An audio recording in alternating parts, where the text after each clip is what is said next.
Every session you explain the same things. Use PAPM, not NPM. Tests go here. Don't touch the infra folder. The model has no memory between sessions. So you repeat yourself forever, or you write it down once in a place Claude Code reads automatically. That is what configuration is. And the exam doesn't test whether you can write a config file. It tests whether you know, for any given rule, two things: what scope it belongs to and whether it's guidance or a guarantee. Welcome back to the CCA exam prep course, episode 6. We're into domain 3 now, Claude Code configuration and workflows, 20% of the exam.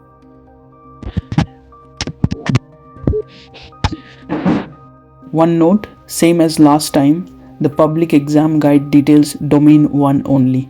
Domain 3 I'm mapping from the Claude Code docs, and I'll keep it to what they actually say. This episode is the configuration half, memory, commands and permissions.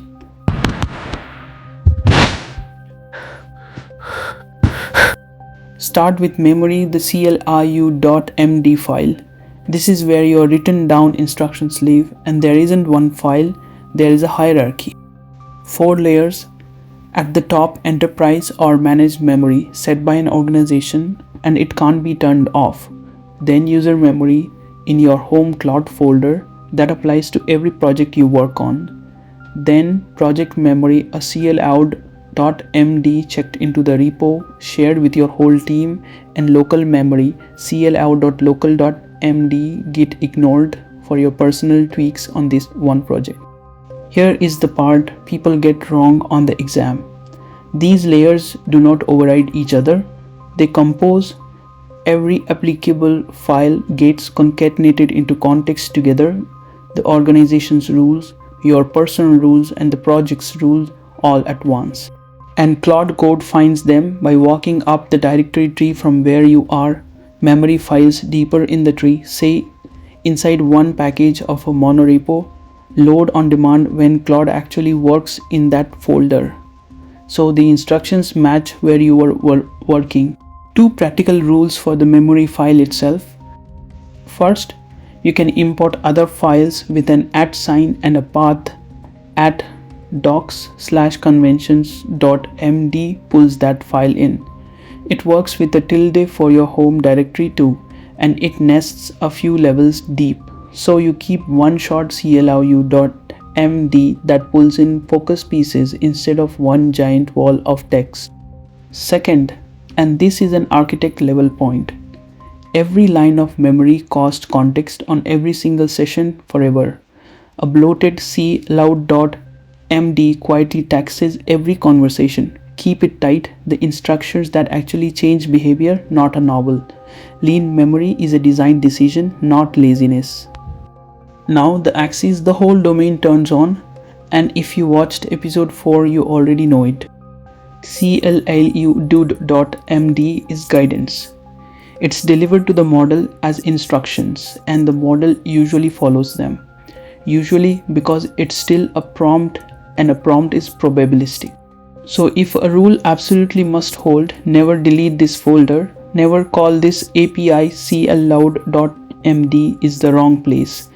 That is a guarantee, and guarantees live in permissions which the client enforces in code no matter what the model decides. Prefer PMPM guidance, put it in memory. Never run a destructive command on the infra folder. Guarantee, put it in a permission rule. Same question as the refund from episode 4. Does this rule need a guarantee? Configuration is just that question applied to your whole setup. Next tool in the box, /commands. A /command is a reusable prompt saved as a markdown file. Drop a file at .claude/command/review.md and you get a /review command. The file name becomes the command name. Scope shows up again here. Commands in the project's .claude folder are checked in and shared with the team.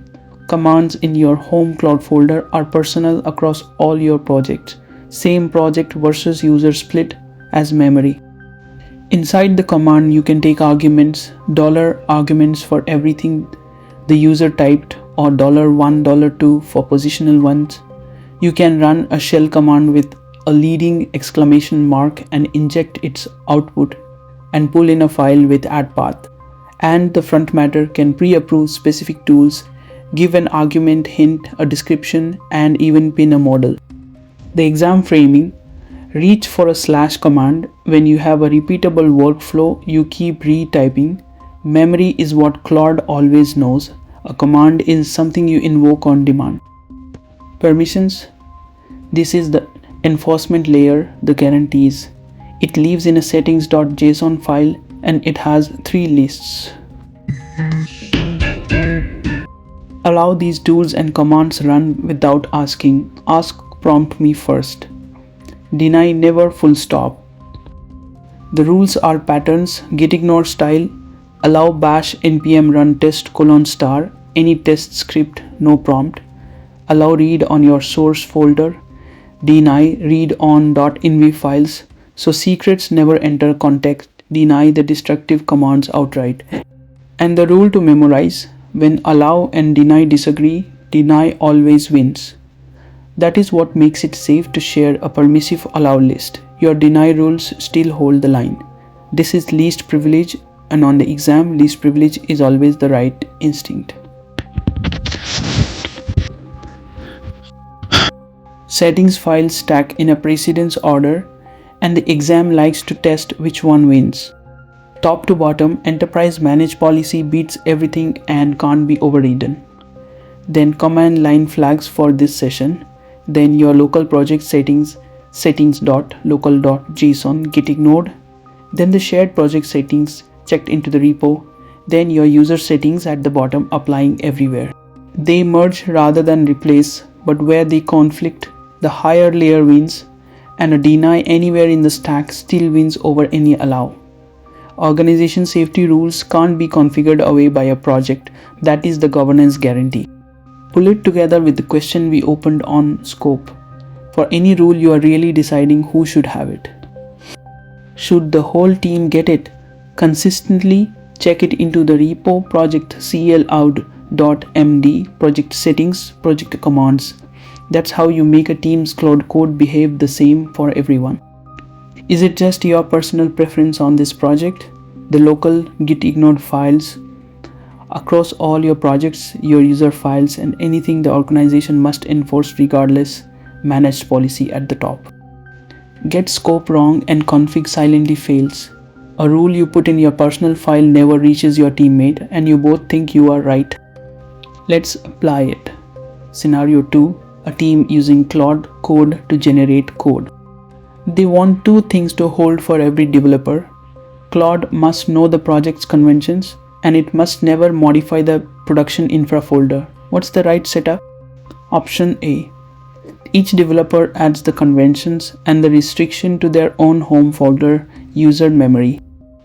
Option B. Commit a project CLRU.md with the conventions plus a project settings.json with a deny rule on the infra folder. Option C. Put everything in CLAUDE.local.md so it's local to the project. Option D. Ask every developer to paste the conventions and the restriction at the start of each session. Walk it. A user memory is personal. It doesn't travel with the repo and it drifts per developer, not shared. Gone.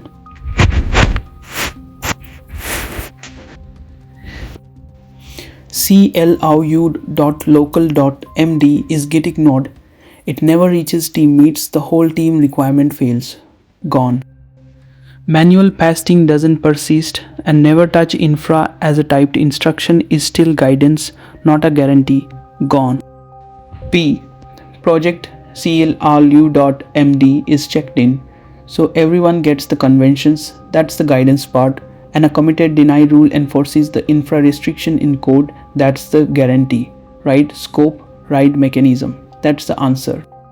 Lock in 4 things. Memory is a hierarchy, managed, user, project, local, and the layers compose into context. They don't override. Ask 2 questions of every rule. What scope does it belong to, and is it guidance or a guarantee. CLAUDE.md and / commands are guidance. Permissions are enforcement where deny always wins and least privilege is the default instinct.